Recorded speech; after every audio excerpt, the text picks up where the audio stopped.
Oi gente, meu nome é Afonso, eu sou professor e pesquisador de fotografia na UFPE, que é onde eu trabalho há 25 anos.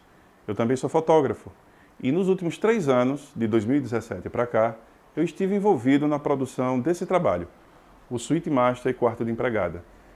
E a gente vai falar um pouquinho sobre ele agora. Eu sempre gosto de dizer que a câmera fotográfica, para mim, por si só, é um meio de comunicação, além da própria fotografia ser um meio de comunicação.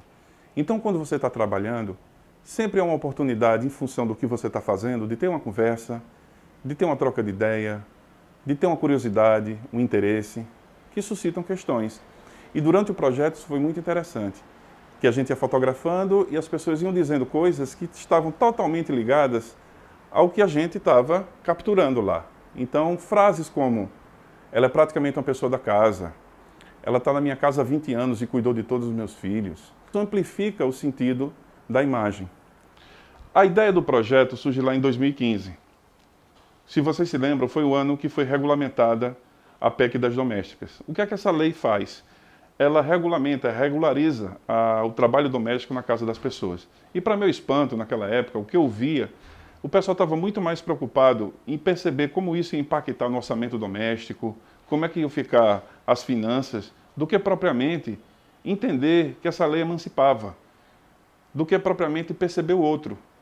Quem é esse outro? Esse outro é a empregada, que lava, que varre, que faz comida, que cuida dos filhos. Ou seja, ela permite que os patrões e que os empregadores possam trabalhar.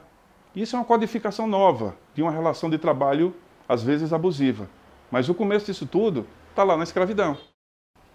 Uma coisa que eu fiz que foi super importante foi, antes de entrar no projeto de fato, foi sair para fotografar previamente. Isso foi essencial, porque eu pude entender em que universo a gente estava entrando, como era a situação. A gente teve o cuidado de não revelar o nome nem o endereço de ninguém, porque a ideia do projeto não é denunciar a B ou C, ou estar particularizando isso em função de uma pessoa específica. Isso se comprovou depois porque, pouco a pouco, a gente foi percebendo que não estava fotografando somente casas, quartos, arrumações. A gente estava fotografando o imaginário, o imaginário da segregação. Mas aí, quando a gente começou a fotografar, a gente percebeu algumas coisas. A ideia inicial era só fotografar a suíte e o quarto de empregada e organizar isso em duplas de imagens, para uma ser comparada com a outra. Teve um ponto de virada. Foi em 2018, eu fui participar de um workshop de desenvolvimento de projetos, naquele evento que tem no Rio de Janeiro, o Paraty em Foco. E eu fiz uma oficina com um curador da revista Gup, chamado Eric Vrons. E era um trabalho muito interessante, porque nós mostrávamos os resultados para eles e a gente tinha que escrever sobre aquilo. Ou seja, a ideia do projeto tinha que ser clara para nós mesmos. E aí ele deu uma certeira. Ele disse, Afonso, só mostrar isso aqui, só os quartos de empregadas e só as suítes, é muito monótono, porque as suítes são muito monótonas. E ele tinha toda razão. Aí ele deu uma dica fundamental. Disse, olha, o interessante é você perceber que essa dualidade, ela está nos objetos, ela está nas roupas. Eu também percebo isso na cidade. A cidade, ela se organiza de uma forma racista, ela se organiza de uma forma segregacional. Isso foi, assim, um ponto de virada. E aí, quando eu volto de Paraty e começo a fotografar de novo, começam a aparecer esses objetos de canto de parede, relógios, pequenos detalhes que informam também sobre essa segregação.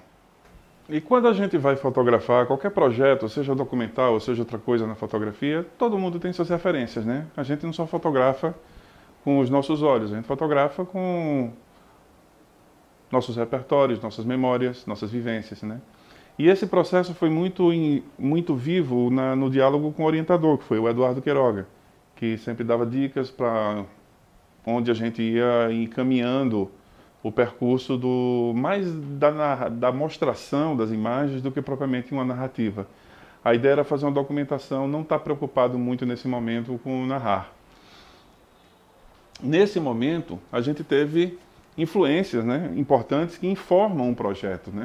A gente sempre percebe que a fotografia contemporânea tem encontrado na cidade um tema para estabelecer questões para se aprofundar.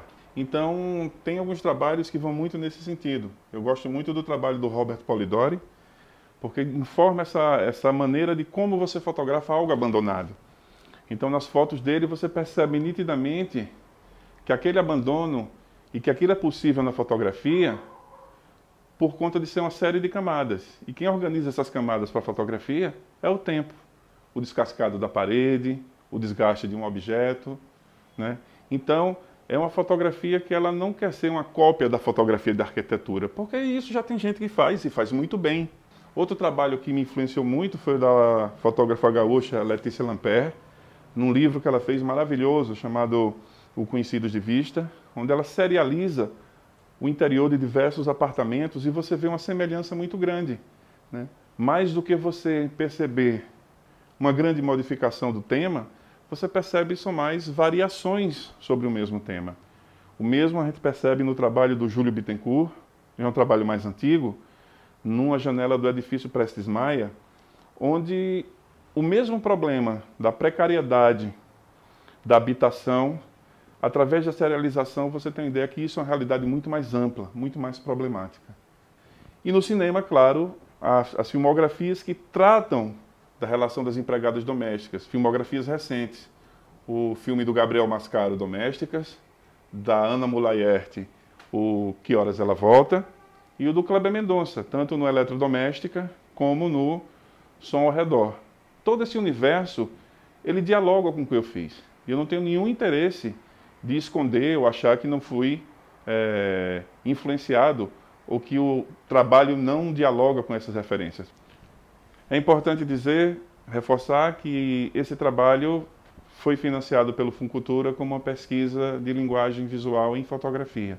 E justamente por isso nós tivemos a preocupação de disponibilizar todo esse material online e de maneira pública. É uma forma de devolver para a sociedade um pouco do nosso resultado. E a pesquisa ela não gerou apenas imagens, fotografias. Ela gerou textos, relatório técnico, onde a gente descreve mais operacionalmente como foi feito o trabalho. Tem um memorial, que é mais voltado para a questão do processo criativo, que um pouco foi o que a gente falou aqui, de uma maneira resumida nesse vídeo. É importante também dizer que o projeto ele não acaba, né? O que a gente está fechando aqui é um ciclo, foi um ciclo de 5 anos com isso na cabeça e 3 anos fotografando, o último ano editando todo esse material. A partir daí a gente vai pensar em produtos, talvez um livro, mas a presença dele em exposições, em congressos, em encontros de fotografia, que não é uma forma apenas para dar visibilidade ao projeto, mas uma forma de ampliar a coisa mais importante dele, que é essa discussão sobre os processos que a gente tem sobre a questão da segregação social.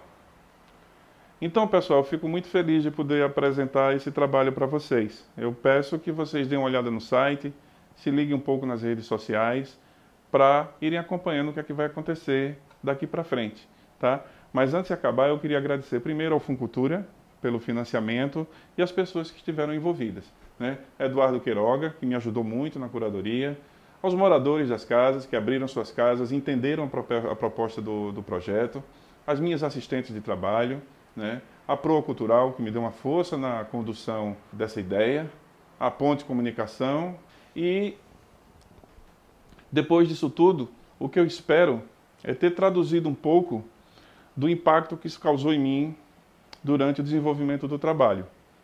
Às vezes tristeza, às vezes revolta, mas sempre perplexidade, sempre pelo que eu vivenciei durante esse projeto, né?